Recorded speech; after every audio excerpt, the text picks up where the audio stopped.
Welcome to Playfully Orange.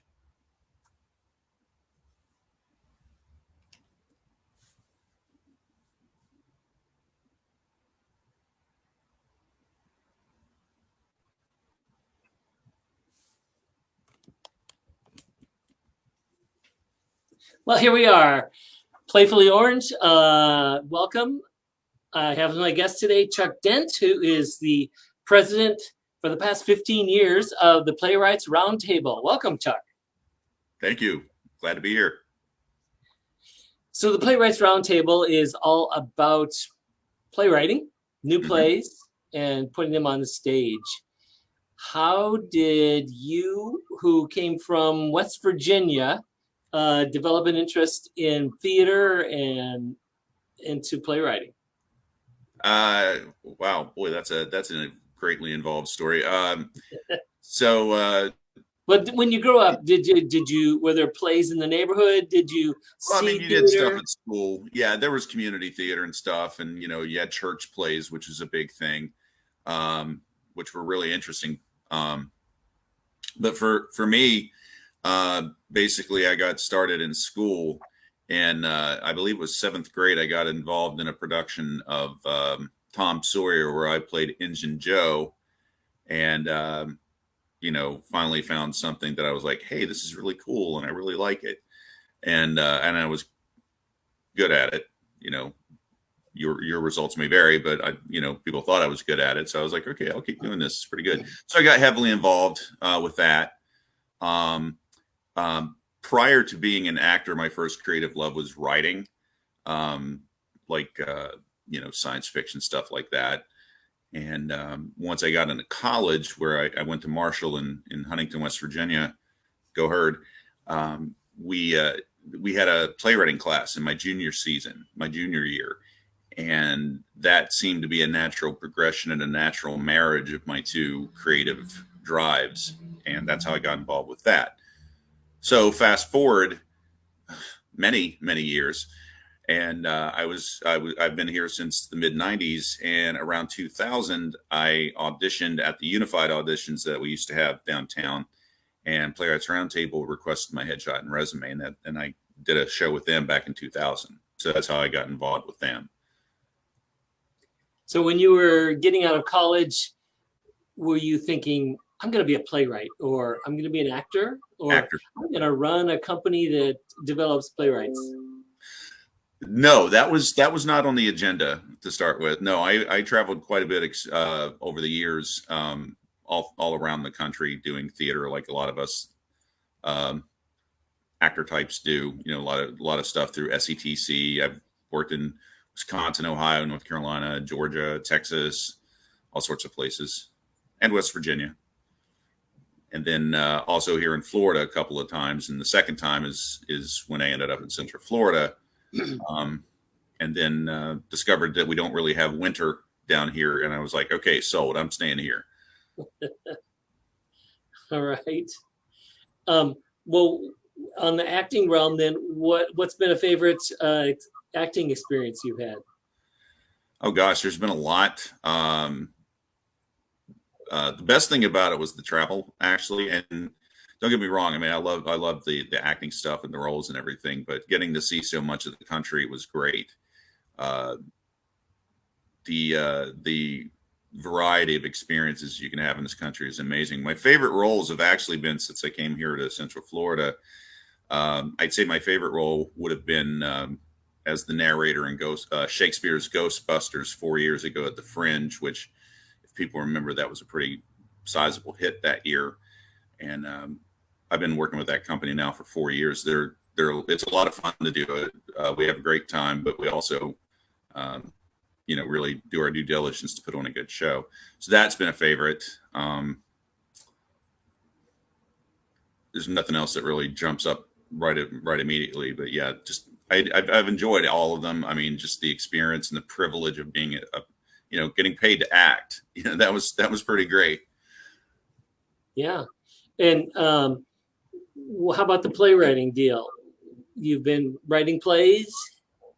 Yeah. I wrote for my senior project in college. I wrote a full length that was based on a true story about a real poet in Russia who ended up getting shot in a duel, which he predicted in one of his poems. The less said about that, the better, because I was 22, and when you're 22, unless you're fantastic, your plays, generally speaking, aren't going to blow up the world. But after that, I focused on the acting part of my creative drive, because there really weren't a lot of opportunities, and I wasn't really pursuing them as much because I was so focused on the acting part of it. But then once I was here and found a place that I could perhaps, put some of my focus into as far as my playwriting, that's what started that here. And I've had a number of productions with Playwrights Roundtable. Not as many, especially as I probably would have liked, is when you get heavily involved with, the management of the company and directing and producing and also, trying to earn a living and being an actor and everything at the same time. I'm not terribly prolific. I've had some fantastic production I've been very happy with, but I could always do more. So you've been associated in one way or another with Playwrights Roundtable for a couple decades now. Yeah. Mm-hmm. What have been some of the best success stories of playwright development from the Playwrights Roundtable?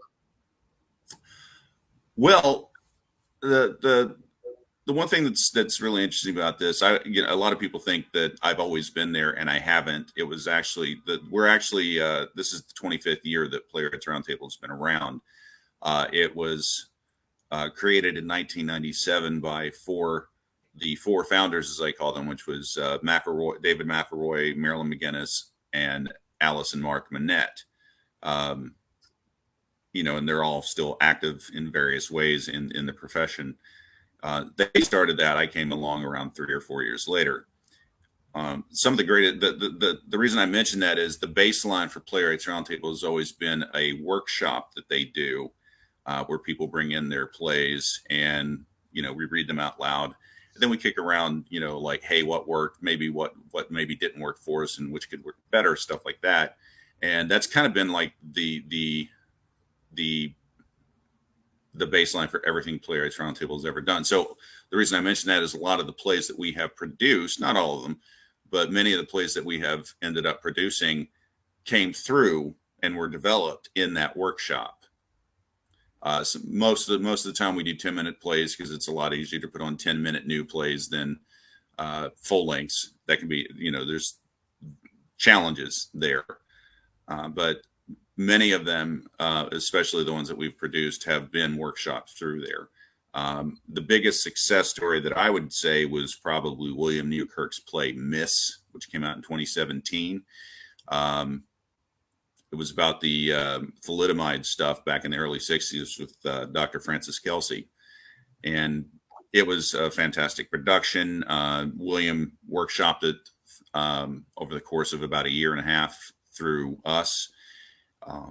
Submitted it, and we selected it, and then had a very successful production of that. Here in Orlando, we also took it down to the Tampa Bay Theater Festival, won Best Full-Length Play down there. Since then, he has had productions in other cities, including Boston and Seattle.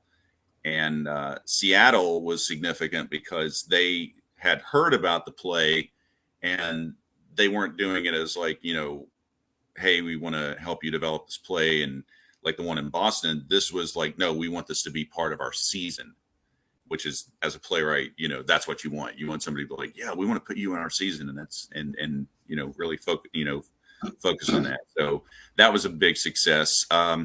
David Strauss has had a number of really great productions with us. Kim Pruce, who's prolific to a fault. Just kidding. Ken's amazing. He's got hundreds of 10-minute plays. A lot of plays that are for youth as well. He's very prolific. Tracy Jane, she's been with us for a number of years, and I love telling her story because she, she submitted stuff, and it took a little while for her plays to eventually get produced. And anytime she came to the workshop and was like, okay, well, I have this, we'd work on it with her. She'd submit it. It maybe didn't get through the reading committee, and then she'd go back and she'd work on it again, and she kept developing her craft to where now she's had a number of productions with us. She's had a number of productions all over the country.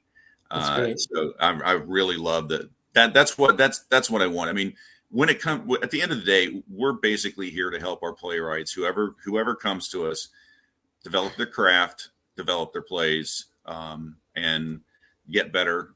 However, we can help them. Great.